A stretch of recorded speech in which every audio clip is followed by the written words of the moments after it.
Good morning, good morning, good morning. I said good morning to you. I said good morning to you. And what a beautiful morning it is. Well, it's a little overcast, but we can live with it, right? We're getting a little bit of rain. Uh, the government, well, them people decided to allow a little rain to come to the southeast in the last couple days. You know what I'm saying? Give Texas a little relief. You feel me? So, yeah, nothing wrong with a little rain. Nothing wrong with a little lightning. Anyway, salute to y'all this morning. Good morning, good morning, good morning. Freedom March. Freedom March and freedom family, freedom lovers and freedom fighters.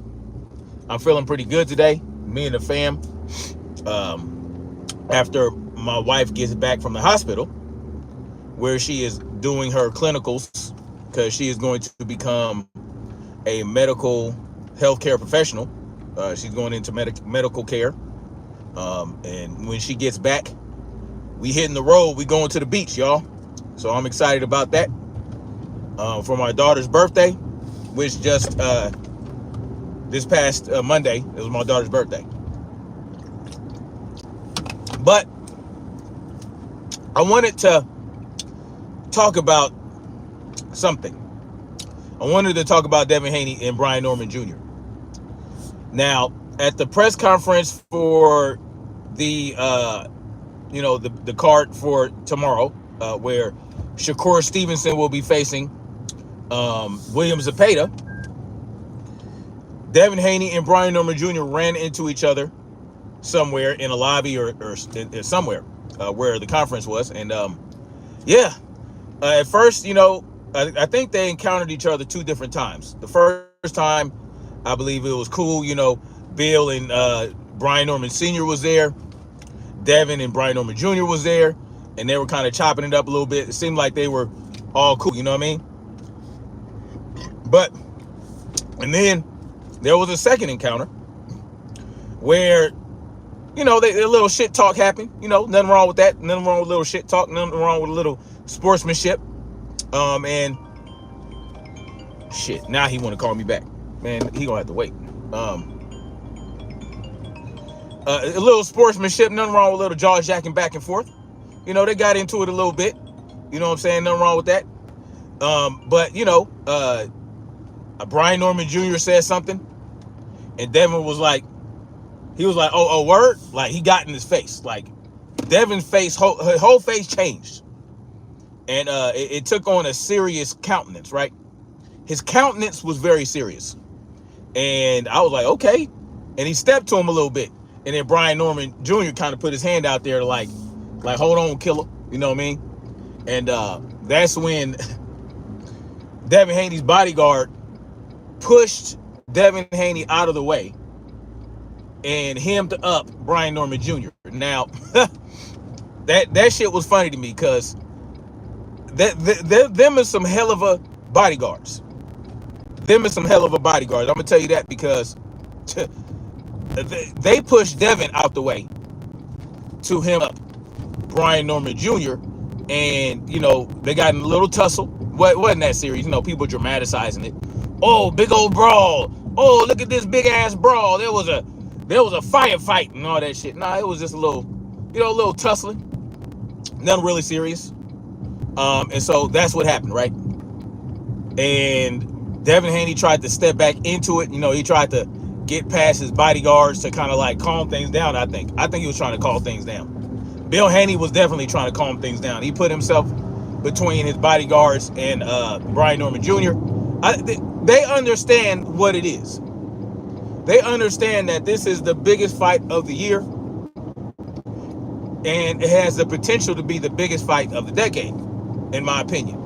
Just in my opinion, based on how the fight goes, right? It has the potential. But, I think they all cool, right? I think they're all cool. I think the bodyguard kind of jumped the gun a little bit, but I think what his thing is he does not want Devin to get fined. Trey Titan, salute to you. He doesn't want Devin to get suffer any consequences for, possibly putting his hands on Brian Norman Jr., right? Because Brian Norman Jr. put his hands on Devin Haney first. And so the bodyguard responded immediately to that. And it was a good job, though. He probably should have jumped in. So things would not escalate. But I think like trying to hem up Brian Norman Jr. like that, putting his shirt over his head, which was hilarious to me. That might have been a little overboard, but it is what it is, right? But here's the thing that I noticed. In both encounters. The first encounter there was no tussle, there was cool, there was chopping it up. Bill and Brian Norman Sr. was chopping it up. I noticed that Devin had zero fear and zero reservations and zero prohibitions when it came to confronting Brian Norman Jr., right? Devin looked like he was ready to fight right then and there. Like, if Brian Norman Jr. said, you want to go right now, let's go find a ring somewhere. Let's make this happen right now. I think Devin would have said, for sure. Devin has zero fear. And this is why I told, what's his name? Claymore Rain, that I have no fear, right?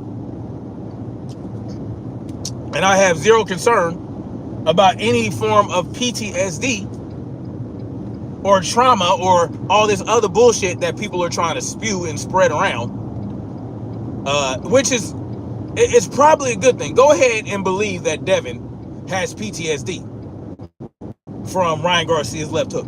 Go ahead and believe that Devin is so afraid of Brian Norman Jr. Well, what I saw was no fear at all. I saw a Devin that was ready to bang, that was ready to get in there and make shit happen. That's what the fuck I saw. Okay? That's why I respect Devin so much, because Brian Norman Jr. is a hitter. He is a heavy hitter. He has heavy hands. He be putting them paws on his opponents.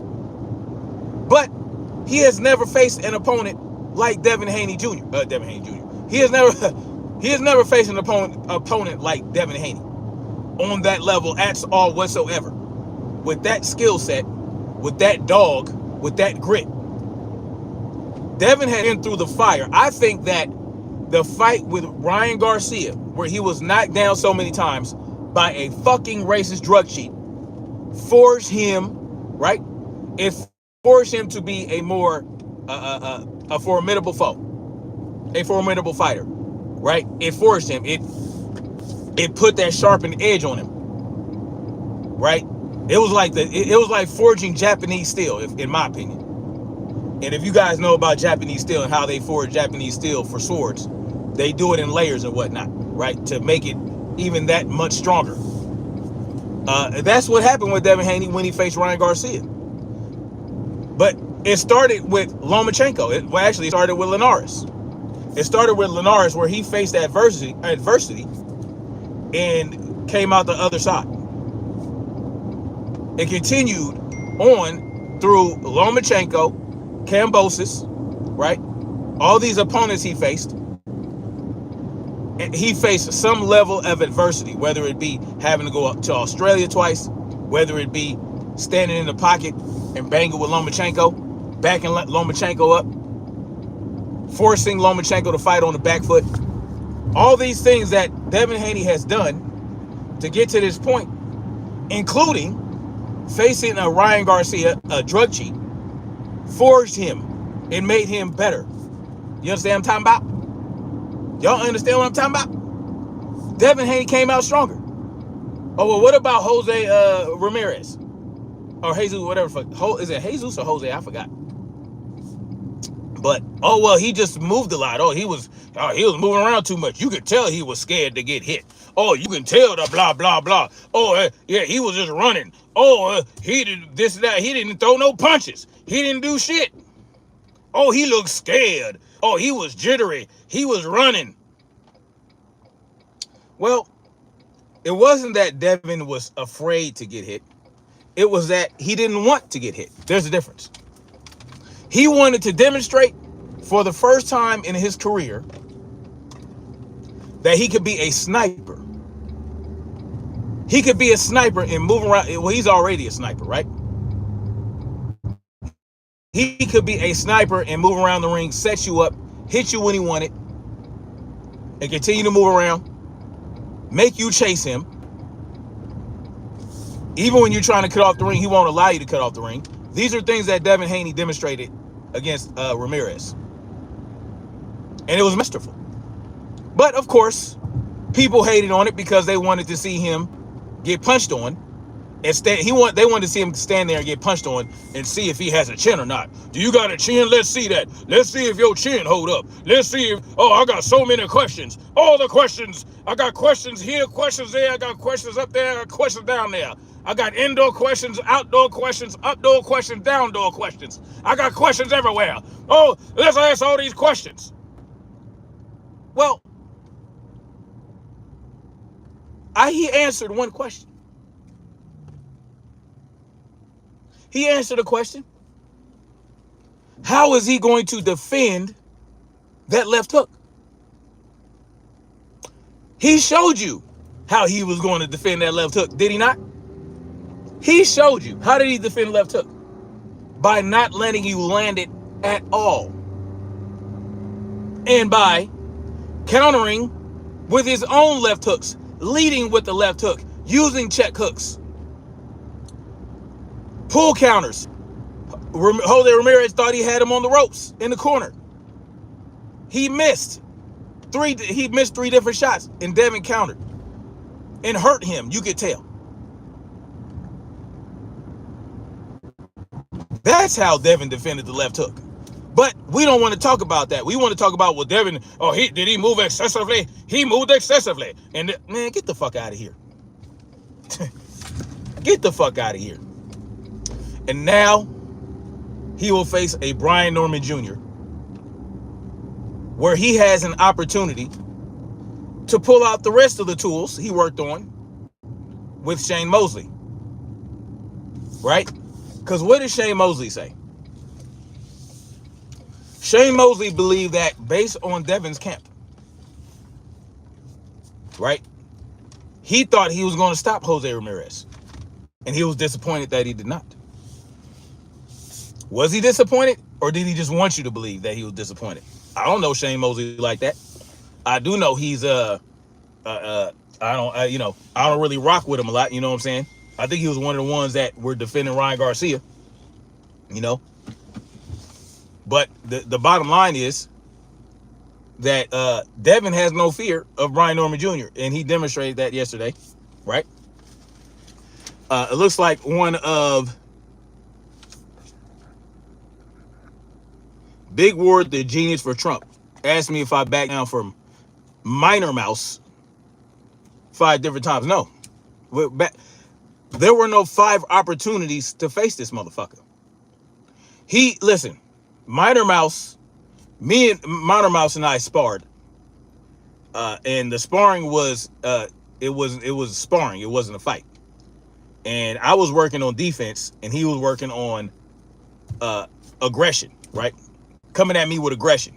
And I wanted to defend that because that's Minor Mouse's style. The next time he came to Los Angeles, I challenged him to Muay Thai sparring. I wanted to spar him in Muay Thai. He flaked. For whatever reason, he flaked. So he ducked me the second time we were supposed to get down. Trey Titan says Mouse is a PDF file. Yes, he is. And when I exposed it, he got big mad. His supporters got big mad and threatened me. They threaten me to this day. They come in here and they make these little comments. Like this Whitey cat. Tyrant knows he's intimidated by Mighty Mouse. I will see if Mighty Mouse tries to confront me in any way, because he's already made threats. If he tries to confront me in any way, it's not going to go the way he wants it to go. Because, yeah, he's a good wrestler, but can he wrestle with 5.56 or 9mm? Can he wrestle with that? Because that's what's going to happen. I don't give PDF files fair ones, right? I don't. I simply don't give PDF files. A convicted PDF file that pled guilty will not get a fair one ever from me. So just keep that in mind, all right? Michael Jordan says he hates me. Good for you, man.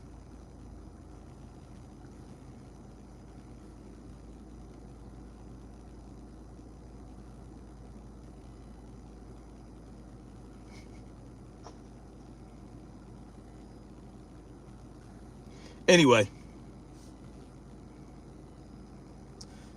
Donald Morgan says Devin is a true warrior, and his heart's haters so mad about it. I know they mad.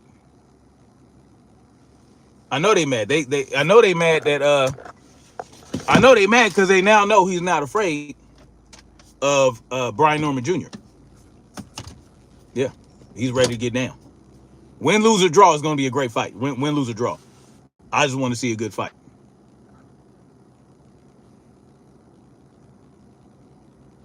Fuck Mighty Mouse. How about that? He ran me out of Los Angeles. No, I ran his monkey ass out of Los Angeles. And I made it to where he could not return to do any of his stupid events. Well, the events weren't stupid. Let's not do that. He couldn't do any events in Los Angeles. So now when he goes to LA, he just goes for his son's events. His son's, and I have no problem with that. Take your son to his jiu-jitsu tournaments. That's good.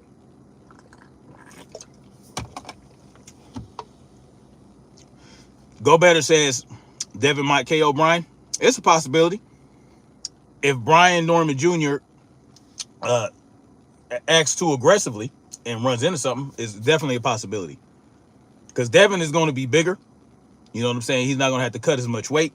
He's going to be more resilient, right?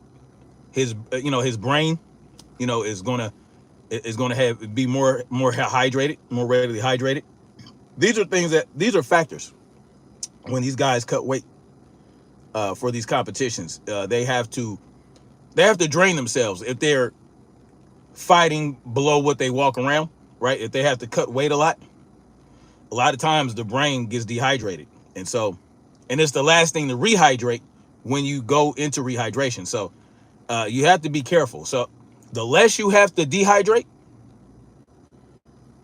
the more capable and the more resilient your brain is going to be. And that's the key to this.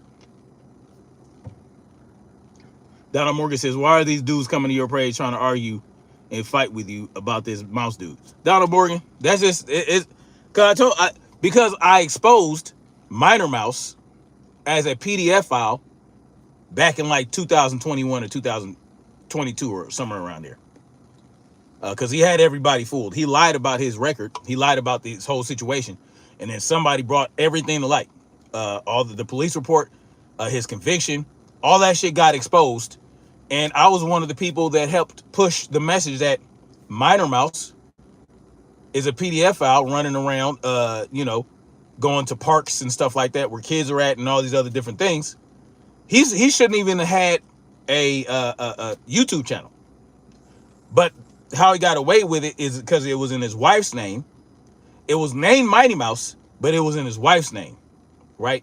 So he was able to put himself out there on his Mighty Mouse channel that was being ran by his wife. That's why and so he has these supporters and he has these trolls that he sends out. And apparently the highlight of his whole YouTube career was sparring with me and landing 3 punches. He landed 3 or 4 punches. That's the highlight of his YouTube career. So apparently he likes to talk about it every other day. I don't know why. So this is what we got going on. Music says I look like a white Navy SEAL mixed with a black Navy SEAL. It kind of makes sense. My grandmother was white, so yeah. I'm about 80% black. So yeah, it kind of makes sense. Yeah. Just like most black folks in America that have been here for generations and generations, they're gonna have a little bit of white in them. Yeah, there's just a mixture. That's all it is to it. Carl Brown, aka C Breezy, what's good, man? Exactly, backyard matches. Isn't that what he does, Carl? I don't know much about it. Yeah, that's what he does. He doesn't do that anymore, I don't think. He hasn't. His YouTube channel got taken down. He can't do YouTube no more, from what I hear. I know he was doing content on his son's page. He created a page for his son. This is how he gets around being on social media. He's not supposed to be on social media. because uh, he's a convicted pedophile who pled guilty. That's the key here. He wasn't just convicted. He didn't fight the conviction in trial. He didn't go to the trial. So, and he pled down, right? He pled down to child sexual abuse. However it's worded in Virginia. I forgot. It's been years since I looked at his record. But he pled down to that. So that means that what he originally was charged for was more egregious. More egregious. Right? But the story he told everybody was that, he was pimping her mother out, and, the daughter got mad and all this other stuff. He's a liar. He's a liar. Carl Brown says, being afraid can't help with the ring. I got Norman Jr. by knockout, no later than the 6th round. I respect it, C Breezy.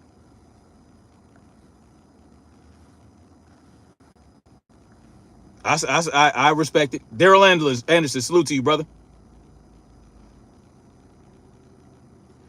Elijah Gamboa, what's good? Oh, so I appreciate you coming over, man. I appreciate you. Yeah, I do all types of content. I just speak on what I feel like. I enjoy boxing a lot, so I like to talk about it. I used to just sit back and let, my favorite boxing YouTuber content creators do their thing, and then all of a sudden everybody started coming out with the bullshit, in the last couple of years. So I felt like let me put my 2 cents in. Let me give my take on all the bullshit, all the lies, all the, how boxing is in shambles. So I felt like I needed to speak up on it. Boxing is in fucking shambles. But it's getting back to form, man. Like, hopefully this Brian Norman Jr. Devin Haney fight sparks some type of new wave of boxers where, okay, well, hopefully it inspires Devin Haney. The problem that we're having is that instead of these other boxers being inspired by Devin, what they're doing is they are allowing the content creators to create narratives and spread bullshit and spread lies, and with all this Devin Haney hate. And so these other boxers who ain't on that type of time, who ain't on Devin's type of time, who ain't about it like Devin, and certain other fighters like David Benavidez and Deontay Wilder, Brian Norman Jr., and Lamont Roach, in my mind, in my opinion. There are a few fighters out there that are on Devin's type of time. But these content creators are abusing their station. They're abusing their station by pushing hate to create controversy, because controversy sells and it brings them more views, and it gives it, and that translates to money. And so that's what we got going on, in my opinion. And so I like to speak out about that and against that. Certain content creators get mad about it, and they get in their feelings and all that type of shit, because I called out a few boxing content creators. They get a little sensitive. They act a little light-skinned, as Drew Titan would say. Salute to Drew Titan. And so, yeah, it is what it is. Almost time for my appointment. Carl Brown says, me too. That's why I started making short videos, because a lot of the lies being told from the emotional support man. Exactly. Oh, okay, for sure. Carl Brown, I'll be seeing you around. Let me go ahead and rinse you up. You can go ahead and drop your your channel in the chat if you want people to check that out. And I know Daryl Anderson too, man. So I know he's solid. Let me go ahead and rinse you up. Yeah. If you got content and you got a wrench, go ahead and drop your link. I mean, I'm not a huge channel, but I support the people I rock with. I support the best way I can with my little channel, with what little reach I got. So it is what it is. Trey Titan too, man. Trey Titan's been up in here. I know Trey Titan. I can have him as a moderator. Freedom March, what's your opinion on MVP promotions highlighting women's boxing minus Clarissa Shields? I think it's great, because What my hope with it is that it encourages more women to get into boxing, because it's not a lot of big name female boxers out there, right? There's not a lot of challenging female boxers out there, because in all honesty, a lot of women, uh, women are there's a revolution going on with women where they are competing in a lot of different things that men used to dominate, right? Well, the men still dominated, right? But they are going more into those spaces like bodybuilding, powerlifting, all these different things.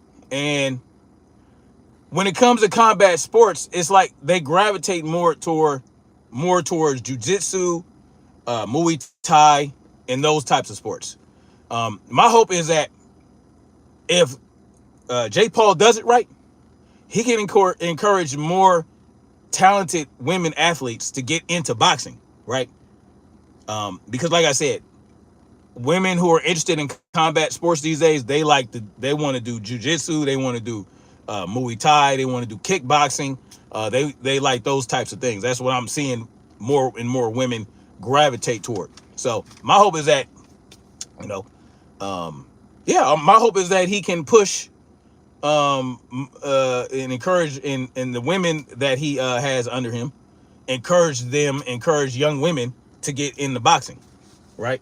So that so that there's more competition out there, more solid competition, so that Clarissa Shields, well, does she even have like 25 fights yet? I mean, she's already got. There's nowhere for her to go. There's nowhere for her to go to, like. There's no new ceiling for her to break, because it's just, it's not even. It's not a lot of competition in women's boxing for these young ladies. And let me tell you, man, Alicia Baumgartner, man, goodness gracious. She was looking fire, man, in her weigh-in, boy. But she ain't got no titties. But I've never been a titty man. Anyway, I'm not really a titty man myself, but I prefer nice, beautiful legs and a nice big booty and a small little waist, man. And she's a hell of a fighter too, man. But ooh-wee, yeah, she was looking hot last night. Anyway, I gotta get out of here. I gotta make this work phone call before I get in my chiropractor's appointment. Kawhi Elliott, salute to you. I've been seeing you around. Welcome to the channel, brother. If Green beats Marshall, she's the only woman I seen hurt Shields in sparring. Yeah, I mean, there's no one really out there. Yeah, like, it's just not. Derrick James, man, he just living life, man. Derrick James, he just living life, man. That's how I see it. I mean, he's a professional. As long as he getting that money, he ain't gonna fuck his bag up. We know that. We know Derrick James ain't gonna fuck his bag up, because I could ask the same question about Ryan Garcia. How does he stay professional around Ryan Garcia, a fucking racist drug cheat? So that's just Derrick James don't care about nothing but his money, bro. And that's what I noticed, and that's why I don't fuck with him. But man, Alicia, boy, let me tell you, she ain't got a real big booty either, but man, she got some. She got a little something back there. She got a little what I used to call that? What they call that when you got a little bit of something, got a little bubble. She got a nice little bubble. But she has to cut weight, so I imagine it eats into her, it eats into some muscle, right? If she's not on PEDs, right? You're gonna get some muscle tissue breakdown when you're cutting weight. Some of it. I agree, Daryl Anderson. Take that shit back, man. He wilding out over here. For sure, 824. I appreciate you, man. Thank you for and welcome to the channel. Yeah, nice little bubble. Nothing major. She ain't on Clarissa Shields status with that cake she got. But a lot of, and the funny thing is, a lot of women these days with big booties, they build it either it's a BBL or they build it in the gym, right? So, and I've never had a really big muscular booty from a woman before, because my wife got a big booty, but it's like mostly fat. on top of muscle, and it sits up. It sits up like it's supposed to, but it's like just fat and plushy, and you put you smack it and it just bounces. I've never smacked a big muscular booty of a woman. I'm gonna tell y'all the truth. I never smacked a Serena level ass. I just haven't. Because Serena Williams' ass is muscular. So I've never smacked an ass on that level. I've always smacked asses. I grew up in the 80s and 90s and the 2000s, right? Where booties, if they were big, there were a lot of fat deposits in that booty, right? Depending on their genetics, the fat goes to the booty instead of like the love handles or the thighs, or maybe you get some in the thighs, you get some in the hips, and you get some in that round brown. I've always smacked ass that you could like squeeze and just lift and go like that, and it goes boy yo yo yo. That's all I had. So when I imagine a big booty woman that built her shit with muscle, I don't imagine that it does that. I imagine that it like, if I try to squeeze it, it only has so much give, and it's like if I do, see, I can't, my arms, like if I can't imagine, like, is that how it feels? Anybody in here in the chat, a man, have you ever had a woman who had a big booty, but she built it in the gym with muscle? Have y'all ever smacked the booty like that? Daryl Anderson says big booty supposed to be jiggle. Nowadays they're stiff. That's what I'm saying, man. I can't imagine smacking an ass like that.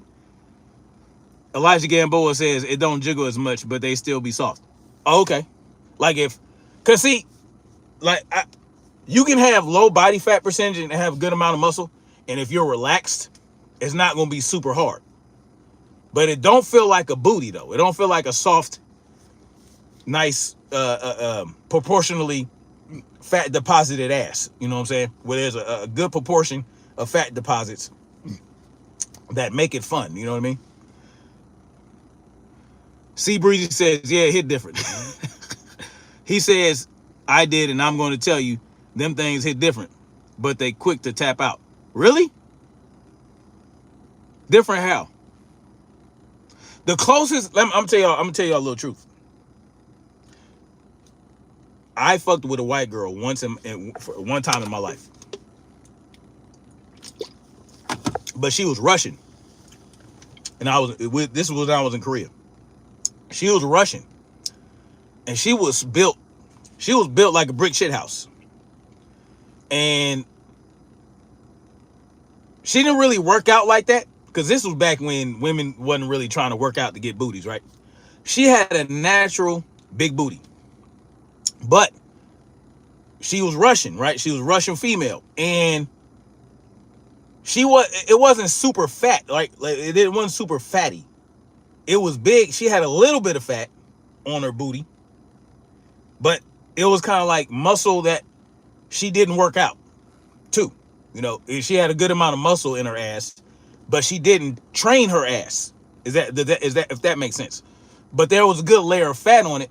So when I was hitting it, it was still kind of like, it wouldn't jiggle like many sisters' asses. It would still jiggle, but it wasn't jiggling like that. That was the only white girl in my life I ever fucked with. And she was Russian. And her name was Natasha. She had this jet black hair. She was like 5'8", 5'9". She was tall. And she was only a few inches shorter than me. Like maybe 4 or 5, 6 inches shorter than me. And but her body was tight. She had a nice little waist, nice hips. Her ass was big. But it wasn't like she was naturally genetically muscular, but it wasn't like hard cut, rigid, striated muscles. You know what I'm saying? Like these females be having these days. Trey Titan says men of culture meet. Oh, Elijah Gambo for observing stuff. Salute to you. Yeah, it's the first thing you heard. That's what's up. C Breeze said it feel feminine strong, but real talk. Okay.